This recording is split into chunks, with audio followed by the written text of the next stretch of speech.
Salam değerli izleyiciler. Yine mən Bəhruz sizi YouTube kanalından salamlayıram. Sizə yeni modelimizi botanika bağından olan şəkli naxışı təqdim edəcəm. Buyurun gedək yaxından baxağın. Siz rəylərinizi gözləyirəm. Baxın değerli izleyiciler. Sizə təqdim etdiyim kimi, dediyim kimi gözəl naxışlı olan, yumuşaq və zərif olan çiçəkli və buna uyğun olarak sətinimiz də var. Rəngi istəsəniz tünd rəng edirsiniz, istəsəniz biraz açıq tonda edə bilərsiniz. Değerli izləyicilər, əgər videonu bəyəndinizsə, direktdə yazın. Göstərmək məndən, bəyənib, like etmək, direktdə yazmaq sizdən. Kanala abunə olmayı və unutmayın. %100 təmiz pambuk.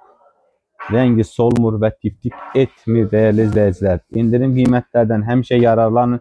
Bizi izləməkdə davam edin ki, daima belə videoları sizin qarşınıza çıxarda bilək. Siz bizə dəstək olun. Biz də sizə çəkib göstərək. Sağ olun. Allah amanında. Gününüz xoş olsun.